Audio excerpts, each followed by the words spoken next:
Yang ketiga, wa 'alal amru bil ma'rufi wan nahu 'anil munkar. Hendaklah kamu di atas dasar amar ma'ruf nahi munkar. Ma'ruf amar, perintahkan yang ma'ruf, ajak orang balik pada Islam, ajak orang berpaut kepada Islam. Kemudian wannahu nahi, jangan kita buat mungkar, cegahlah kemungkaran dengan tangan, dengan lidah, dalam hati. Semua tu Nabi sebut, asalkan kita jangan reda dengan kemungkaran. 3, 4, Nabi pesan, kamu menolong aku idza qadimtu ilaikum, bila nanti aku sampai ke Yathrib, kamu tolong aku. Nabi kata, kamu membantu aku bila aku sampai di Yathrib. Kamu pertahankan aku dan bantu aku seperti mana kamu mempertahankan diri kamu, anak-anak kamu. Nabi kata, tuan-tuan, begitu ciri yang keempat, yaitu membantu agama Allah Subhanahu wa ta'ala. Walaupun ada orang tak suka, ada orang benci, dahlah kamu tak menerima Islam, kamu bakar pula Al-Quran. Tidaklah di Malaysia, di luar negara sana. Dan OIC hanya mengutuk aja tak habis-habis. Takkan kutuk aja. Buatlah sesuatu untuk mengajar mereka kejahatan dan kebiadaban mereka. Bagaimana Nabi tinggalkan Islam yang mengajar kita hormat pahaman orang lain. Islam dia begitu. Dia menghargai dan menghormati kebebasan beragama. Dah itu kamu percaya, kamu punya pasal. Nanti jumpa Allah kamu jawab. Begitu Islam. Paksa tak boleh. Kita punya jaga ni, alhamdulillah di Malaysia dia tak berlaku.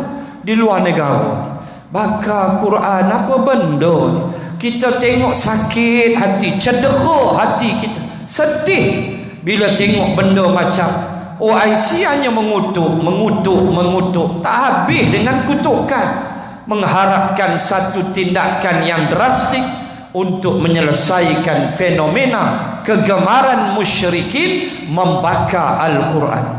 Astaghfirullahalazim. Letih kita. Dalam keadaan Nabi mengajar kita, kamu hendaklah membantu aku idza qadimtu ilaikum, bila mana nanti aku sampai pada kamu, tolong aku. Maka kewajipan kita membantu agama Allah, membantu orang-orang yang menegakkan agama Allah. Dan Nabi pesan, kamu mesti mempertahankan aku. Bila nanti aku diserang, aku dibuat lebih kurang, kamu mesti mempertahankan aku seperti mana kamu mempertahankan anak-anak isteri kamu. Dan kalau kamu boleh buat yang ini, kata Nabi, mau'idukumul jannah, dijanjikan untuk kamu syurga. Tuan-tuan, muslimin dan muslimat, sampai ke tahap mempertahankan agama Allah. Sebab itu kita kena buat semampu yang kita mampu. Mana yang kita mampu buat? Bercakaplah. Mana yang kita mampu buat dengan kuasa, gunakan kuasa untuk mengubah dan mempertahankan agama Allah, mengubah yang mungkar dan sebagainya. Ini Aqabah. Inilah kawasan Aqabah. Inilah Sibrah. Inilah celupan. Dan 72 orang Ansar ini pulang ke Madinah, pulang ke Yathrib, dan akhirnya tahun depannya berlakulah hijrah. Maka mereka menerima Nabi dan mereka menjadi masyarakat Islam yang benar-benar faham akan ciri Sibrah, celupan atau acuan. Sebab itu saya sebut di awal tadi dengan peribahasa Melayu, bagaimana acuan begitulah kuihnya. Hari raya kamu nak kuih bahulu, kamu mesti acuan dia kuih bahulu lah. Takkan acuan dia downhill, dia tak jadi kuih bau, dia jadi rokok. Dia mestilah acuan dia kuih. Macam mana, bagaimana acuan, begitulah kuihnya. Bagaimana kita mencelup diri kita di dalam celupan, itulah hasil yang kita akan dapat. Kalau kita celupkan diri kita sekadar memahami arkan, memahami rukun-rukun sahaja, itulah yang kita dapat. Semayang, tetapi tidak dapat melihat kelebihan solat umpama. Haji, tidak dapat melihat rahsia dan falsafah haji.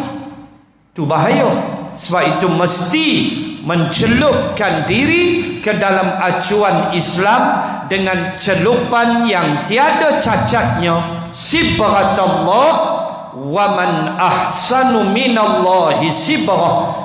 Ujung ayat tu, wa nahnu lahu abidun. Setelah kamu celupkan diri kamu dalam celupan itu, maka wa nahnu, dan kami semua ini, lahu, kepada dia, yakni kepada Allah itu, abidun, mengabdikan diri di dalam ekonomi, di dalam politik, di dalam siasah, di dalam nikah kahwin, di dalam kehidupan seharian. Abidun, kami memahami akan celupan itu.